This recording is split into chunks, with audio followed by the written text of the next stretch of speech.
does the PCC already have a list of anti-competitive behaviors in telco, similar to the IPIRA, wherein the ERC was mandated to provide a list. However, the list was not in the law. It's in the IRR, the anti-competitive behaviors. Do we already have listing?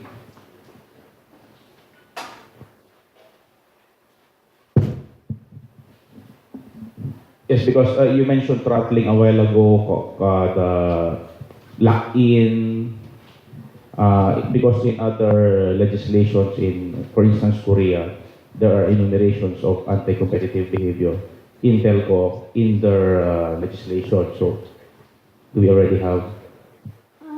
So in the PCA, we don't have, anti-competitive behavior specific to telecommunications. But if, for instance, you do any act that any of those acts for the purpose of excluding your competitors or discriminating against your competitors to make it harder for them to compete, then that would be in violation of the PCA. So it would be case specific and effects based. As effects based, except for your hardcore cartel behavior, for instance, such as when you have firms deciding on the prices, agreeing on the prices, that's per se illegal. But everything else, so your other cartel behavior, but everything else is effects based. If you substantially lessen competition, then it might be in violation of the PCA.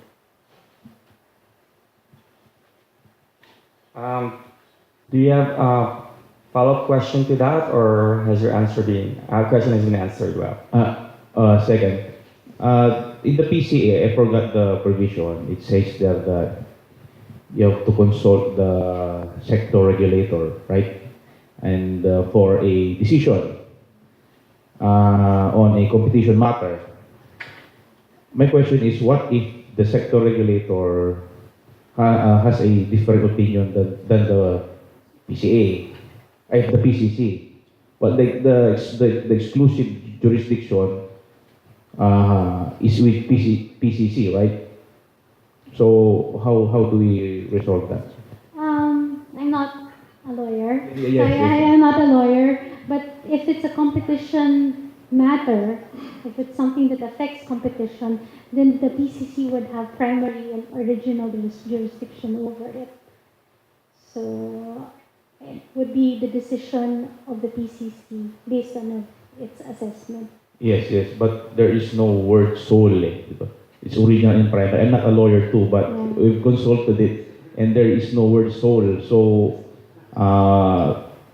there's also a provision in the PCA, right, where the ERC, right, that the PCC will also have the jurisdiction. So there is, I think that's a very good test case in the future, maybe. It arises. Yeah. I think the ERC is the only regulator, as far as I know. Again, I'm not a lawyer, which has an explicit competition mandate. So we're actually in talks with the ERC right now in developing, I believe, a MOA to confirm or to make it clearer to the public in terms of jurisdiction. But still, again, the PCC has primary and original jurisdiction on all matters related to competition. So, Professor Catalingos or John, do you have some thoughts on this question? My pass. Microphone, my God. Right now, there is a third battle between PCC and ERC. ERC insists that they have the competition jurisdiction over electric power industry. So that is a problem about which dominates in regulation, the sectoral regulator or... In fact, there is no need for PCC if NTC was an independent regulator and was an effective regulator. My presentation was not talking about the American Antitrust Division, they're like the PCC. I was talking about HCC, doing the auction, doing everything. You do not need PCC if the NTC was working very well. And I think I want to comment on the comment that when you define the market, you cannot say that there's no need for a third player unless you look at each of the market. A third player has been there, or even a fourth player. There was an exit of the digital. In Canada, the regulator prevented exit. We didn't do that. So in other words, even if you look at each of the market, most likely they will be dominated, each of the product players, sub-markets, they will be dominated by two players. Now, you can deregulate the industry, unbundling it between wholesale and retail. But again, that will be as messy as the unbundling of the electric power industry. The thing that I want to challenge is the notion of contestability. Because the barriers to infrastructure are not policy. Pillar 1, Pillar 2, Pillar 3, PCC are policy-induced barriers. They are addressing it. But we can't address the structural-based barriers, like the network economies of scale, the sunk cost of the industry, vertical integration that is determined by the technology. The technology makes regulation obsolete. Even if PLDT was trying to dominate the fixed line, but when you have a mobile coming in, that was a game changer. Despite the connection of PLDT to Congress, the mobile was a game changer. So technology is beyond regulation. So the issue of contestability, which market, telecom market is contestable with the capital requirements that are very high. Contestability means that even if it is one firm, as long as the cost of entry and exit is very low, that firm will behave like he's a market competitor because he's afraid that his profits will be wiped out. That's contestability for you. But that's not existing in this industry.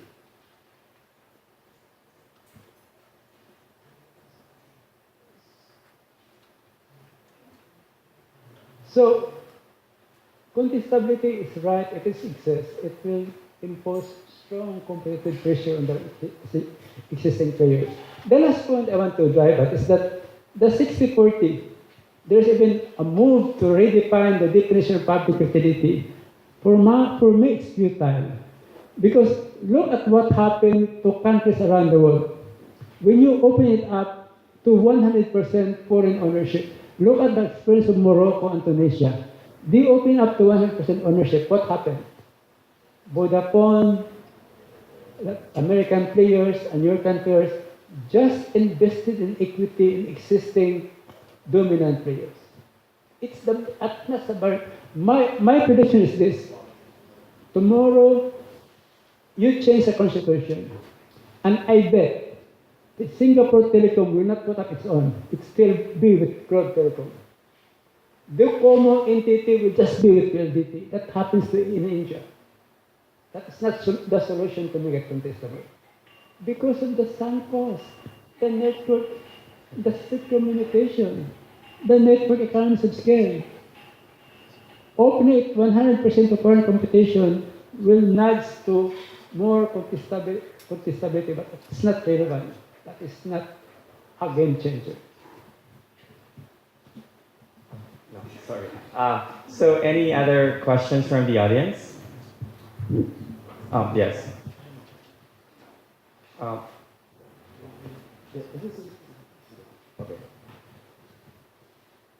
In Ms. Villamil's value chain, it is evident that at the earliest stage, there must be public investment. Yet we're saying we should give this to the private sector. So, what is Dr. Patalinhook's view on this, and how will the other actors look at that? The study looked at the history of the Philippine telecom industry. And the study said that we are the only country where the private sector dominates at the beginning. That's the point. Yeah.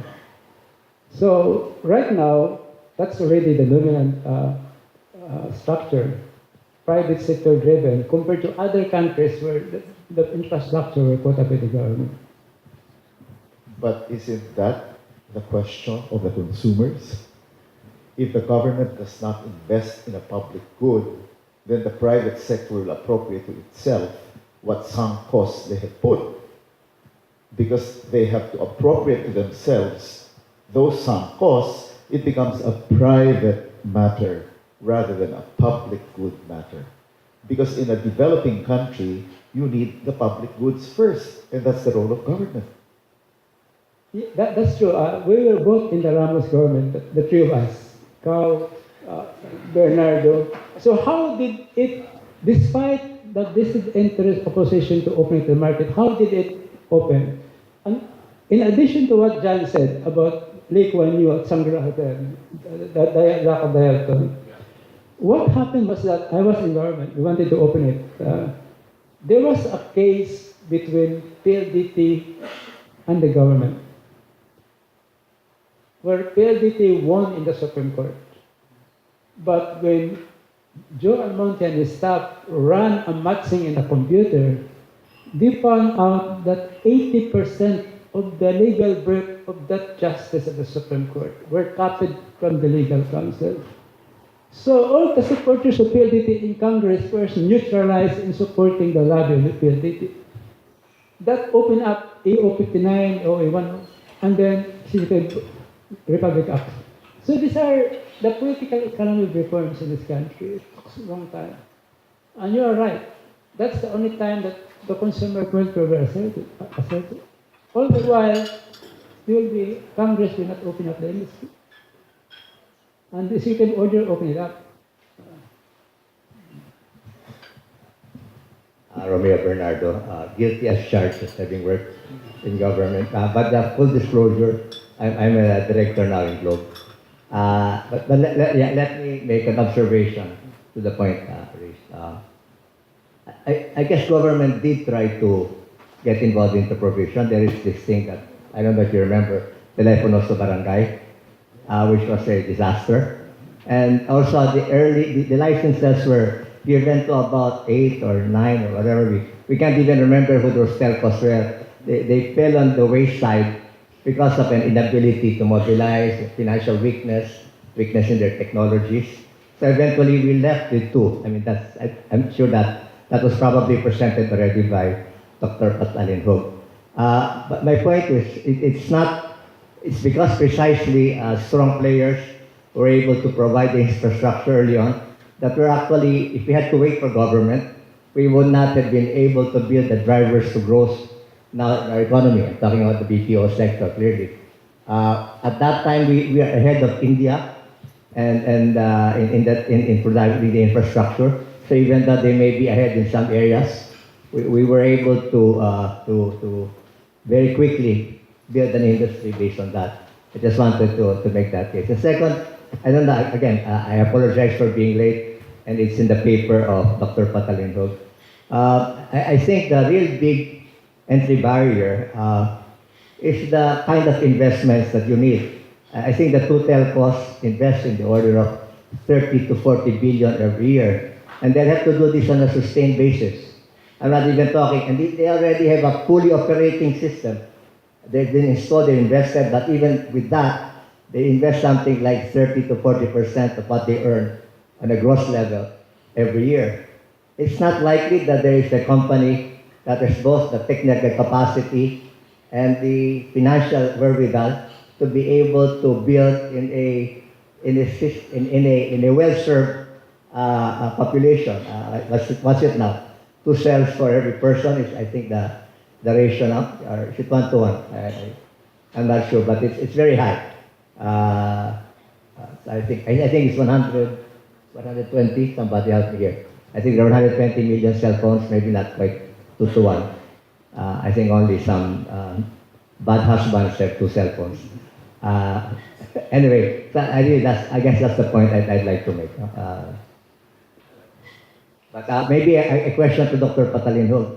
I read somewhere that it's been contended that there's not enough frequencies for a third player. And I don't know, my own understanding of the NTC is that they're not giving, nobody owns the frequency. In fact, that can be revoked by NTC. So if there is a credible player able to roll out, I'm sure it is well within, is that correct? Well within NTC's capacity to take it away from people who are not using the frequency. And I'm not just talking about PLD, smart PLDT and Globe. I'm talking about other frequencies out there, which incidentally, the 700 frequency was lying idle for over a decade. It was not being used. So it's not the lack of frequency, but rather really, I guess, other considerations that might be blocking a third-party entrant. I'd like to hear the views of Dr. Patalinho. Yeah, that's what you call use or lose policy. But I don't know if they're moving towards that direction because they cannot even implement the pure frequency of PLDT given up. They cannot even do that up until now. But in fairness to PCC, her point is that even if there are only 2 players, but if they concentrate on access regulation, interconnection, I've been working on that in my original paper in 2005. Competition, regulation in power and competition. So access regulation is used literature already. So if you can concentrate on access regulation, where small players can use the infrastructure and not at the mercy of owners or also competitors. Parang you separate NAWASA, MWSS from Manila Water. So instead of Manila Water competing with Manila Water and Manila are having a competition with MWSS. MWSS is just a pure regulator. And then, right now, there are some competition between the wholesalers and the retailers. That's the point of the open access. But by the way, John has not read the entire report. But that brief distributed by John has been reviewed in the broadband policy in our report. All the 6 recommendations by Mirandilla Santos is being analyzed in the report. So that report has been really looked at in our report, in the last chapter of our report. I only pursue the open access, but we look at all the reports. We agree in some, like competition policy. We disagree in some of the recommendations of the policy book. Thank you. John, you want to Comment on a comment. I would go back to this question of whether the huge capital cost prevent entry of a third party. That may be so, and we shouldn't have our expectations high, even if the president says he wants a third party, if the third party, no third party in the world wants to come in. That doesn't mean that we shouldn't change the provision of the Constitution or in the PSA to allow for that to happen in the future. Technology may change. There may be some new technology, and it may then be monopolized by the duopoly and might be more advantageous to the consumer. So I would still advocate that or support the point number 3 in the social economic agenda, which is to level the playing field in all of these areas that restrict foreign entry, except for land. I may disagree somewhat with the land one, but I think the foreign investment community is looking forward to the actuation of that point. And in relation to that, the second pillar of the PCC that you presented, I might ask you, if I'm at liberty to ask a question to a fellow commentator, if you could explain what the plans are of the PCC to look at barriers to competition or investment that are there in a variety of laws. How are you doing that, and what is your timeline? Am I allowed to ask that question?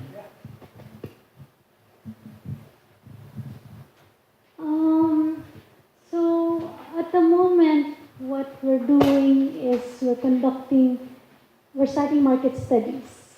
So for each specific sectors where we see that competition might be concerned, we look at them carefully, we look at the laws and regulations and see where are the constraints to competition. So at the moment, it's sector specific, but we are moving towards looking at that.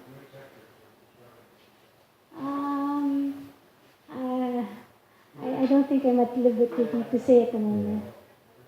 She can But say we those have, things. yeah, but we have 5 market studies that are moving this year. Well, one scoping study, which is looking at everything, and hopefully guide the decision on which sectors we should look at for the next year. But we're also looking at 4 to 5 other sectors this year. So, another. I'm not against opening the market to foreign competition. My point is that do not raise your hopes that high. In 1992, I was the team leader of a USAID project called Opening the Retail Trade Industry to Foreign Competition. We opened up. I worked with Senator Osmeña. In 2000, we passed the Retail Trade Act. Now, what's the result? H&M is under SM. They're not entering as separate one. Tiffany is Rostan. Forever 21 is SM. And IKEA might enter as SM.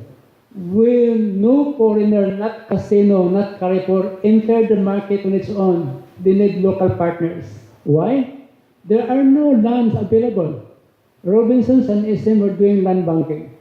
The only way for them to operate here is to go to Batanes and Tawi-Tawi. So, don't raise your hopes very high. My forecast is that even if you open the telecom industry 100%, Nocomo NTT will not leave PLDT as a partner. Singapore Telecom will not leave Globe as a partner. And Telstra will not enter separately. Any comments? Any questions? No, that's good. I want to emphasize something again, where is an example of new technology. And I go back to what I said earlier about satellites. I would say SoftBank. I mean, everybody here knows what SoftBank is. They know this brilliant Japanese Masayoshi Son, who has been so successful in Japan. He's even owns a telco in the United States. Even went to meet President Trump before he was inaugurated and said, I'll create 50,000 jobs in the United States. He has 210,000 satellite sites all over Japan. Well, how many VSAT sites do we have in the Philippines? We are dependent on this expensive technology that we have in place now in the backbone that you cite in your chain. But your chain there is missing the technology of VSATs. In Europe now, VSATs can handle 22 Mbps. So I'd love to have one in my home. I do agree that the fixed line broadband is better. I was able last year to watch all 5 seasons of Breaking Bad in my bed at night with my own Wi-Fi on Ayala Avenue in my condo. So it's at that level. But there are other technologies that are there that are not being implemented in the Philippines, and I think that would be good for consumers, and then as I said earlier, particularly for that last mile, the underserved area, that there is less incentive for the private telcos in the current setup to reach. We only have time for 2 more questions, so I'd like to ask Ava first. She's my student in microeconomics, so I hope she remembers the lessons in game theory and oligopoly. Yes. Yes, good morning. I'm from the AMBA class of 2018. I'm just quite interested because we're experts in the telecommunications industry. I've worked also in the telco industry for 10 years. I handled the broadband category. Just a point of view, because of your assessment of the structure, the conduct, and performance, why do you think Globe overtook PLDT last year?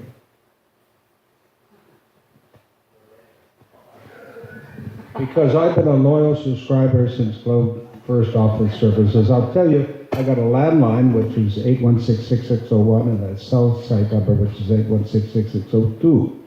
So it's because I've been a loyal subscriber as a postpaid, not prepaid. That's my thought. Facetious, but you might ask the director of Globe who's here. Actually, I was surprised why Globe overtook PLDT because they have digital SAM, have a huge market, Smart, PLDT, Peltel. But I want to tell you a story. In the middle of the study, around October 16, I was finishing the study. PLDT cut my DSL. I was so busy with the study that my DSL is due at the 13th of the month. It was the 15th, we just cut it off. Then the next month, when I paid on time, in the email said, thank you for paying PLDT. In the text, thank you for paying PLDT. But 2 weeks later, a collection agency called me, please pay your bill. So there must be something in PLDT, a revenue targeting promotion system that they use private collection agency and not linking with the other unit that somebody has already paid. But to cut your DSL for 2 days, they are using the Meralco system, in which if you do not pay on time, they cut you off. PLDT is copying the prudential regulation of Meralco, which is not being practiced anywhere in the world. Even Power in the US will not cut you for not paying power on that day. Yes, more service too. So Bella, do you have any Point, I thoughts? cannot answer why Globe overtook PLDT. Well, I heard something some time ago that PLDT Smart became complacent because they were unchallenged by Globe, so they were not doing enough to maintain their lead, and Globe eventually caught up with them, and now Globe is in the lead. But I think Globe now is also becoming complacent, and PLDT Smart is also trying to catch up. Yeah, so it's really more on who's more aggressive in the market and who wants the market more for itself. I'll share an anecdote. When I moved back to the Philippines in 1996, we had one landline in our apartment. We needed a second one. Now, the way you get a landline is to apply and wait for 5 years at that point in time. The other way to get a landline is you call Tony Boy Cuanco and you get one. Okay. So we got a second one, but that's not really customer service. That's just being able to ask a favor of somebody, and then you're in Utong to have to return the favor when you're asked in turn. Okay. The lady in blue, you had a question earlier. Hello, I'm Milo from Malaya Visiting Site. Sir, you mentioned that the study shows that duopoly don't exercise abusive power, and there's a first competition in the market. Do you think, sir, there's need for a third player, or the government should start investing to become a third player? That there were many players and the market has consolidated. So why can't a private managed owned company see the signals in the market, calculate it, and enter on its own? So why didn't Telstra and San Miguel enter? Maybe they have seen the experience of Digitel. Digitel with a huge resources with the Gokongwei Group exited. They found out that a 1 peso in telecom will not earn as much as a 1 peso in the airline. They shifted resources to Cebu Pacific, bought so many Airbuses, and Cebu Pacific was going up. So these are portfolio decisions of conglomerates, which business to exit and which to enter. So if you want a third player, the signals in the market are not there for a third player to make money. That's why Telstra took a long time to decide to back out.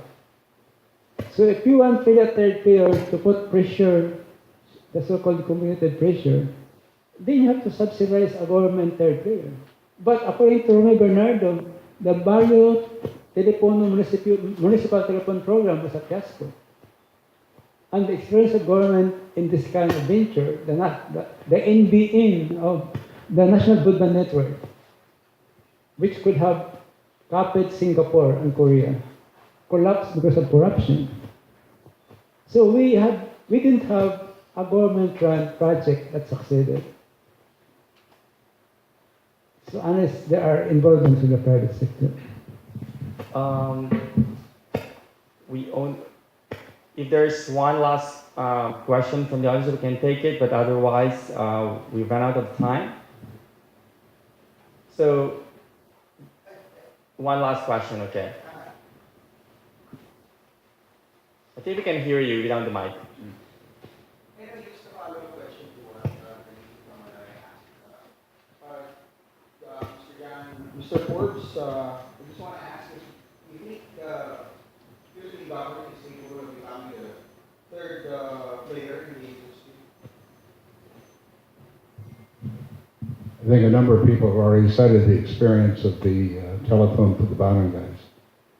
That's a different administration, of course, that's historical.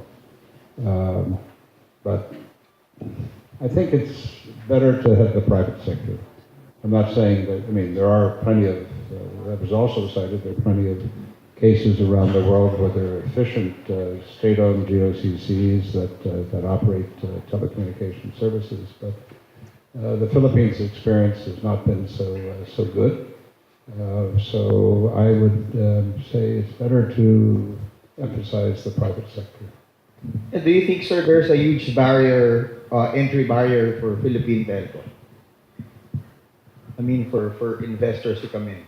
Do you think there's a barrier or there's something that, turns them off? Well, we've had a discussion this morning a little bit about the provision in the Constitution that goes back 80 years, this 60-40, although the Constitution does not define a public utility. But that's been interpreted, telecommunications has been interpreted to be a public utility under the 1936 PSA. So there is an effort, there was a brief reference to it earlier, to an ongoing consideration of the legislation in the Congress now to defining the public utility so that you understand clearly the difference between a public utility and a public service. There is, as I understand in the House, a desire that the public utility be very narrowly defined. And currently telecommunications is considered a public service. If that definition becomes enacted, then there could be more foreign entry into it, for example, to invest more than 40% in an existing telecommunications operation, all the way up to 100%. I think the foreign business groups and many of the domestic business groups would support that particular reform, as would, how many members of FEF are here today? 1, 2, 3.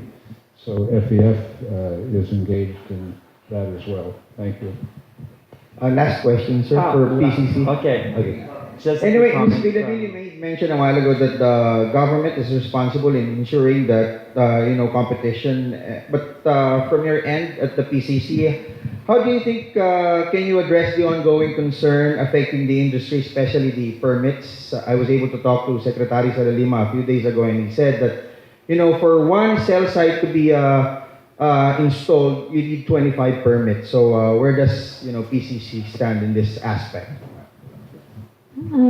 So anytime you have these barriers to entry that make it difficult for competitors to enter or to expand, we would want to minimize that. Although it's outside of our jurisdictions to compel the LGUs to remove those fees or those permits that they require, but I believe the DICT is trying to address that through regulations. But from your end, Bob, do you think there's a need for us to build more cell sites, just like Mr. Forbes, especially that Mr. Forbes compared the Philippines to Vietnam a while ago? This is a technical question, Technical so I can't say precisely without.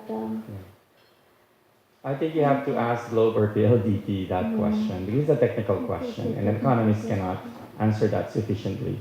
So I would ask Mr. Bernardo now to have the last say in this talk.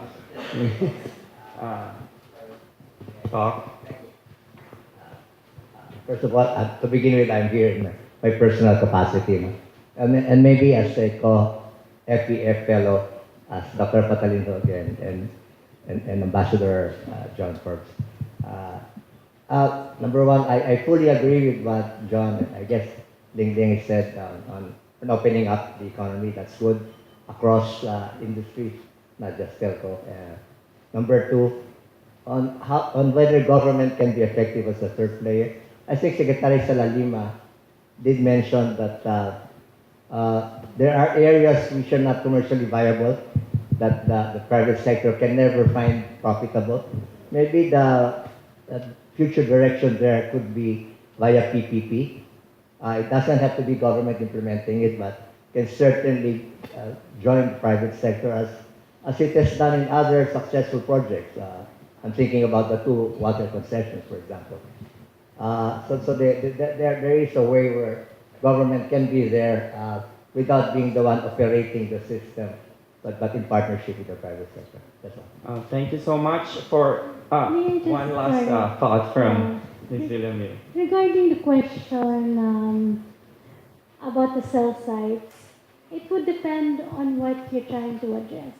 So if you want to improve your fixed internet at home, your cell sites will not, as I said before, increase the speed of your wired internet at home. Now the question of the need for cell sites for your mobile, that